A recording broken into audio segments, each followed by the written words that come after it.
পিসি বাড়িতে আমাদের লাস্ট দিন ছিল, কেননা পরের দিন ফার্স্ট সকালে কিন্তু আমরা বাড়ির উদ্দেশ্যে রওনা দিয়েছিলাম আমি আর আমার দাদা। আর এখানে দেখো দাদা বৌদি অষ্টমী অঙ্গলায় গেছিল, তো অষ্টমী অঙ্গলা থেকে ফিরে আসার পর দাদা বাড়িতে যে আয়োজন ছিল আর কি সবার কম বেশি নিমন্ত্রণ ছিল, তো তাদের জন্য রান্না বান্নার ছোট্ট একটা ব্লগ আজকে তোমাদের সাথে শেয়ার করব। মানে সেই সারাদিনের ব্লগটা কি কি করলাম, কি কি রান্না করলো, খাওয়া দাওয়া সমস্ত কিছুটাই।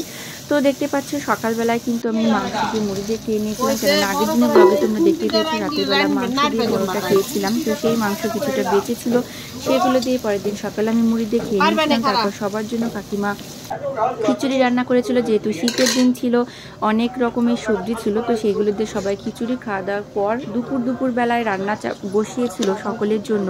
তো এখানে দেখো মাছ রান্না করছিল, মাছের তরকারি। তো যারা যারা আর কি খাসির মাংস খায় না তাদের জন্য মাছ রান্না করছিল কাকি। তো তারপর মাছ রান্না করার পর এখানে খাসির মাংস রান্না করে নেবে, তো তার জন্য কড়াইতে তেল দিয়ে দিচ্ছে। তারপর দেখো তেলের মধ্যে আলুগুলো ফ্রাই করে নিচ্ছে। তো আমি পুরো রেসিপিটা তোমাদের সাথে শেয়ার করছি না এখানে, কেননা কম বেশি সবাই আমরা রান্না করতে জানি। আর আমি এখানে কোনো রেসিপির ভিডিও দিচ্ছি না, যেহেতু ব্লগ ভিডিও দিচ্ছি।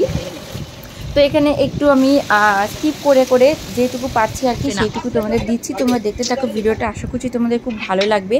আর আমার মা বাবা বোন ভাই তো ওরা তো রিসেপশনের একদিন পরে চলে গেছিলো, তোমাদের বলেছিলাম। আমি আর আমার দাদা এখানে আছি প্রায় অনেক দিন হয়ে গেল, মনে হয় 8 দিন কিংবা 9 দিন মতো। তো সেই জন্য আমরা আর কতদিন থাকবো, সবাই অনেক জোর জবরদস্তি করছিল থাকার জন্য, তবুও আমি রাজি হয়েছিলাম। কিন্তু আমার দাদা থাকবে না, যেহেতু বাড়িতে অনেক কাজকর্ম ফেলে এসছে, তো ও কিন্তু যাওয়ার জন্য পাগল হয়ে গেছিলো। সেই জন্য আজকের দিনটা রয়ে আমরা কালকে সকালে কিন্তু চলে গেছিলাম। যাই হোক, এখানে দেখো কষানো মাংস দিয়ে দিয়েছিল কাকি আমাকে। আর যেখানে আমি আর কাকি বসে, কাকি রান্না করছিল আর আমি এখানে বসে বসে কাকিকে যাই পারছিলাম একটু আর কি হেল্প করছিলাম। তারপর সেখান থেকে কাকি আমাকে মাংস দিয়েছিল, দেখো আমি কষানো মাংস খেয়ে নিচ্ছিলাম। তো মানে কেমন সফট হয়েছে তোমরা দেখতে পাচ্ছ, এখনও পর্যন্ত অনেকটা জালের প্রয়োজন। তো যাই হোক, খেতে কিন্তু তাও মানে টেস্ট লাগছিল আর কি। মাংসটা আর একটু জালের প্রয়োজন, তবে হয়েছিল, একেবারেই কাঁচা ছিল না। তো দেখো রান্না টান্না কমপ্লিট হওয়ার পর এখানে চচ্চড়ি রান্না করেছিল, তারপর বেগুন ভাজা, ডাল, মাংস, আর সবাই খেতে বসে গেছে। এখানে আমাদের আগে অনেকে খাওয়া হয়ে গেছে, লাস্টে আমরা বসেছিলাম খেতে। তো তখন আমি ভিডিও করছি, এটা আমার থালার ভিডিও শুধুমাত্র। এই যে দেখো আমি বাটিতে কিন্তু মাংস নিয়ে নিয়েছি আর এখানে একটু ডাল নিয়েছি। কাকির রান্না কিন্তু জাস্ট অসাম হয়, আর প্রত্যেকটা খাবারই কিন্তু দারুণ হয়েছিল খেতে। তো আমি আমার কাকি দেখে বলছি না, মানে সত্যি খুব সুন্দর হয়েছিল রান্নাগুলো। তো এই দেখো আমি কিন্তু খাওয়া দাওয়ার পর এই মাংসটা নিয়ে নিলাম। অল্প কয়েকটা ভাত আছে আমার পাতে, তোমরা সেটা দেখতে পাচ্ছ। আর এগুলো দিয়ে আমি খেয়ে নেবো।